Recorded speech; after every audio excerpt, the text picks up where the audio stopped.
Hello, welcome to Claire's Food Haven and another Mum's Mondays. And now that spring has sprung, we thought we'd do a nice banana loaf using up 2 very ripe bananas. So just running over the ingredients. First of all, 2 very ripe bananas. They look awful like that, but they'll be delicious. 2 eggs, 140 grams of caster sugar, 140 grams of self-raising flour, 1 teaspoon of baking powder, and 140 grams of softened butter. And then to drizzle on the top of the cake, we'll be putting 100 grams of icing sugar with a bit of water. So that's the ingredients. So the first thing to do is to grease this 2-pound loaf tin and then to line it with non-stick baking paper. So first of all, I'll grease the tin itself so that the paper will stick to it. I've got a bit of butter left on this paper.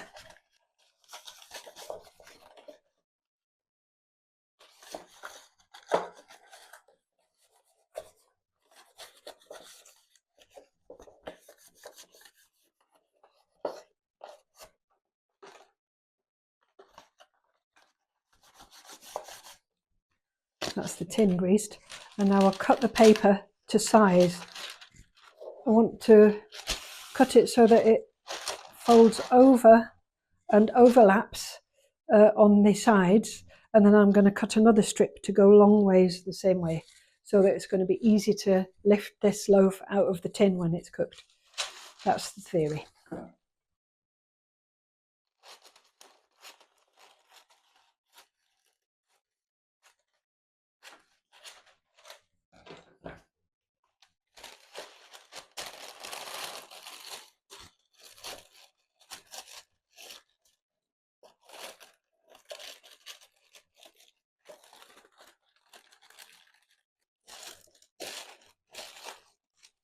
There we go. And now I'm going to butter the inside of the loaf tin, which will be in contact with the cake.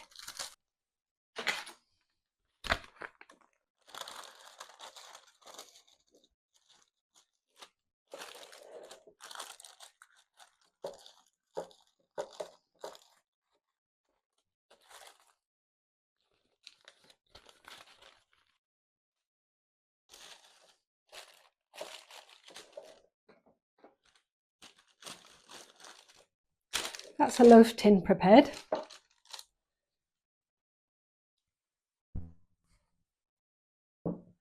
So next we're going to mix together the butter and caster sugar, 140 grams of each.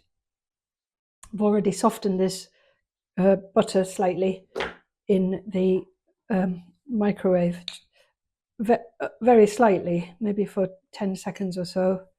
It's still holding together, but it's softened enough.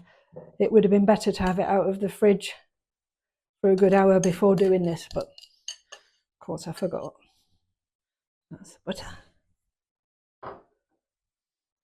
And the 140 grams of caster sugar going in. There we are.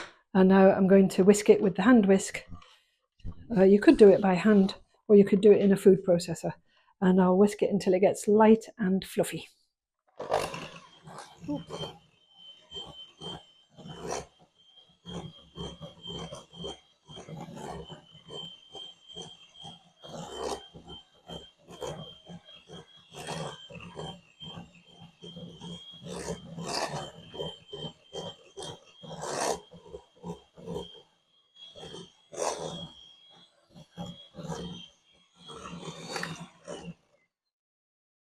That'll be fine.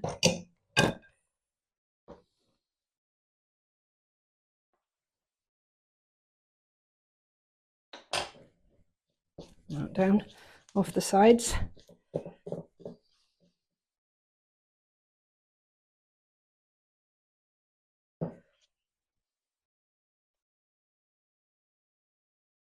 Now I'm going to mash the bananas.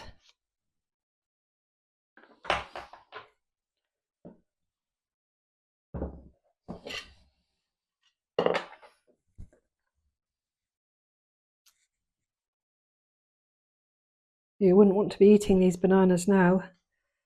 They're very ripe.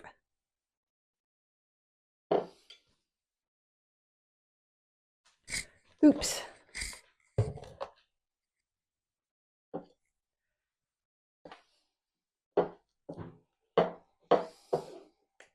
They hardly need any mashing, they're just about jumping into the bowl.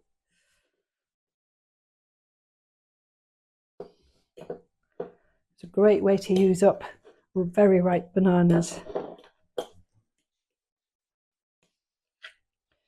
That's the one, ready. And now banana number 2.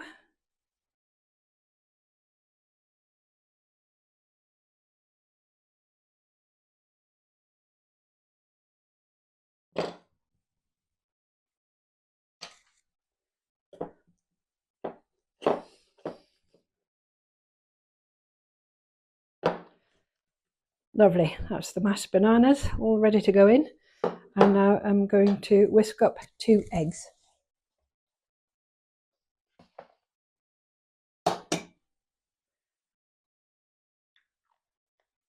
These are lovely free-range eggs.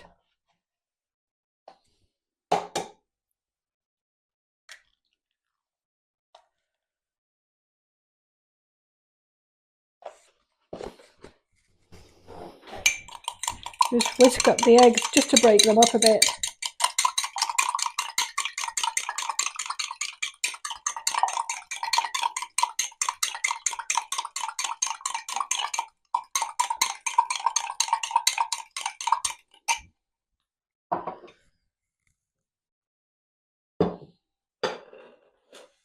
So now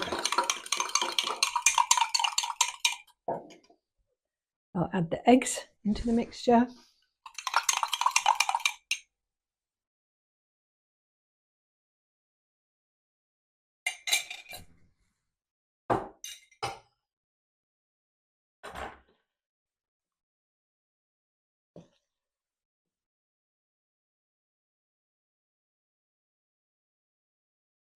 Can curdle a little bit at this stage, in which case you can add a little bit of flour.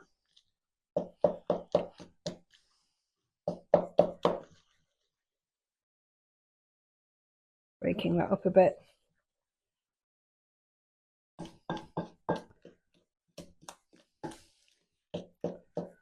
Now I'm going to add the mashed banana.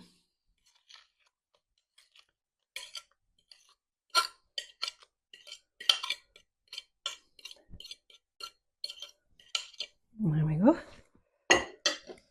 Give this a little hand mix, and then I'll bring the mixer back in again.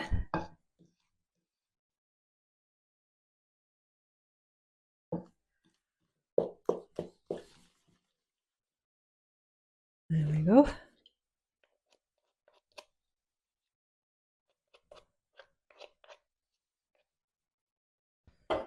And give it a little gentle whisk.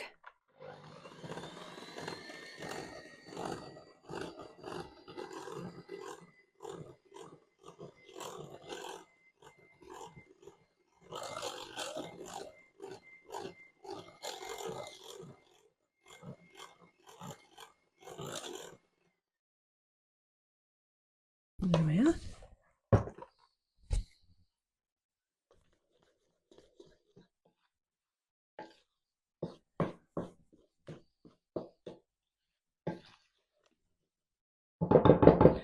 And now I'm going to put the teaspoon of baking powder into the flour.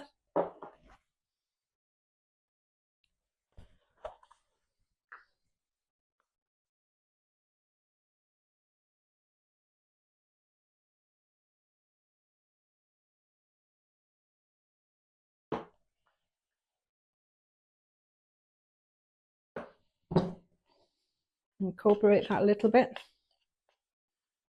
It is self-raising flour anyway, but it needs that extra bit of help because of the mashed bananas.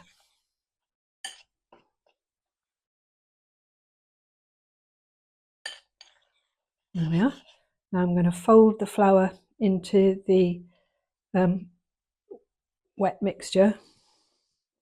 without too much, without any more whisking, and without too much, because we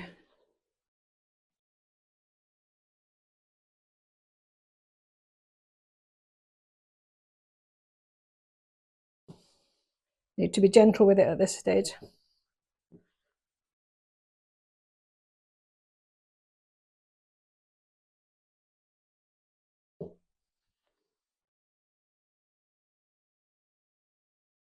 Just fold until the flour's all in.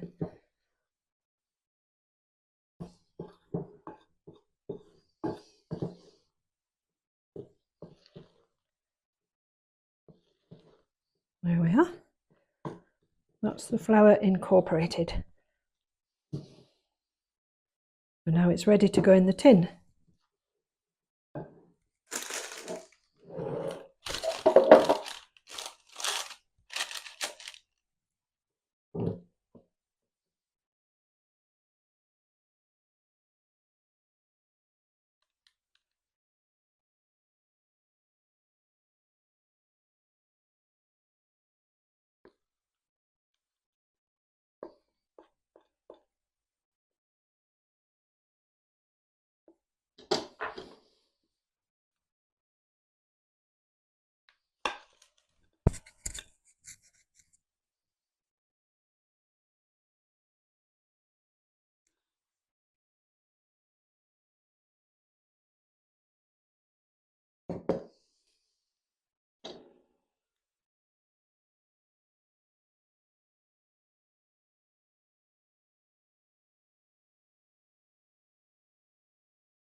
I'm going to smooth it out very lightly into the corners of the tin. There we are. Now that's ready to bake at 160 degrees fan. That's 180 without a fan. I think it's gas mark 4 for about 50 minutes. But after 30 minutes, I'll start to poke it with a skewer just to check whether it's cooked. When the skewer comes out clean, that'll be it, ready to come out of the oven. So time to bake it now. Thank you. So the banana loaf has had 30 minutes in the oven. I'm going to take it out and have a look at it and probe it and see how it's doing.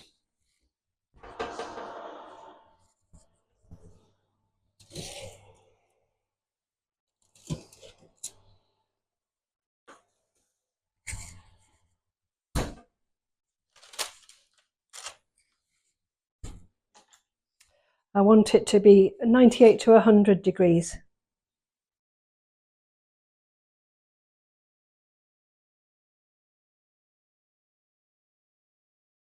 So we're at 79 degrees, so we've got quite a long way to go. So I'm going to pop it back in the oven for another 5 minutes and check it again.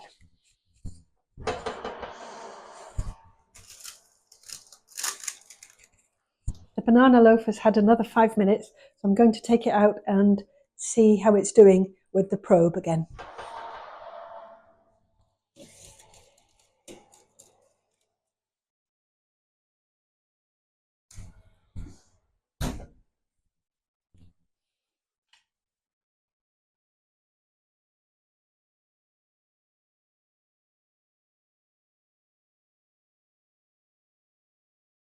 We're up to 88 and the probe is still not coming out clean, so we need another 5 or 10 minutes. I'll pop it back in the oven again.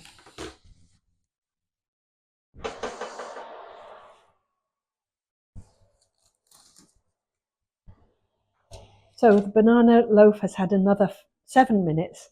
I'm going to have a look at it again and probe it again and see if it's cooked.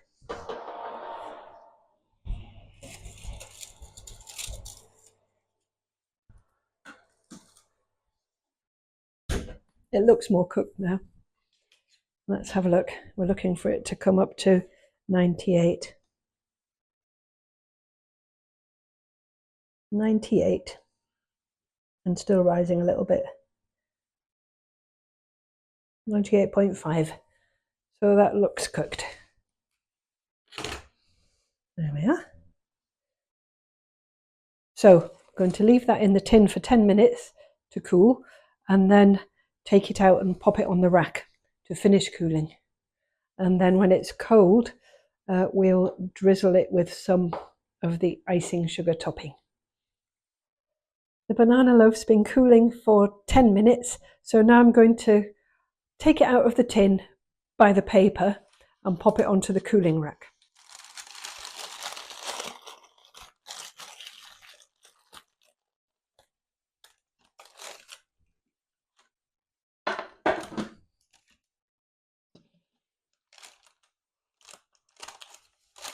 And I'm not taking the paper off yet. I'll wait till it's cooled more completely before doing that. So the banana loaf's had a chance to cool now. It's still on the cooling rack, and it's still got the paper round about it because I'm going to do the drizzle now. So I'll pop a bit of water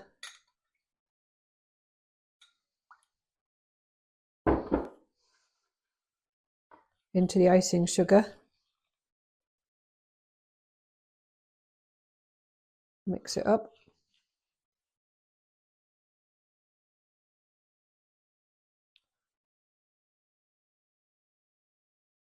It's better to have too little water than too much. So I probably will add a little bit more water, but I want it runny, but on the stiff side of runny. Surprising how much water it absorbs.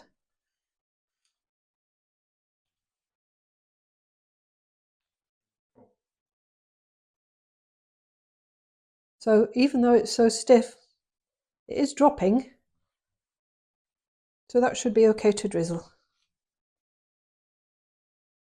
I'll give it a go.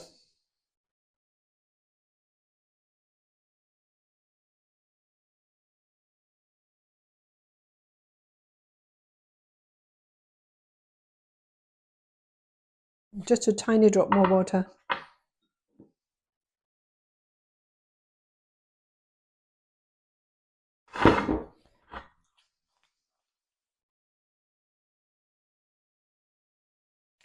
Make it more drizzly.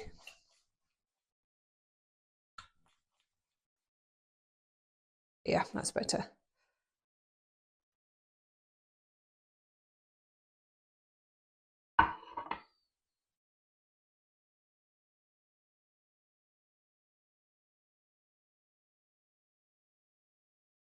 Oops.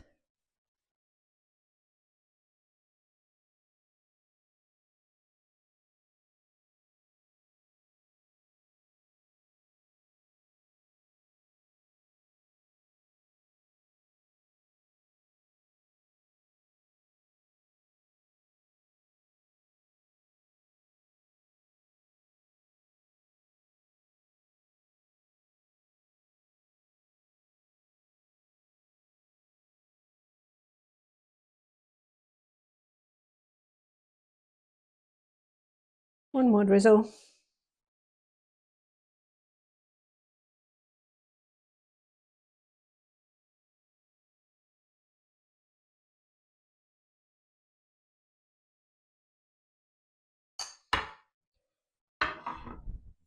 There we go. That's the banana loaf. It smells fantastic. I hope it's going to taste good. And if you make it, I do hope you enjoy it. So thank you very much for watching. Thanks for liking, and thank you for subscribing. And I'll see you again for some more cooking.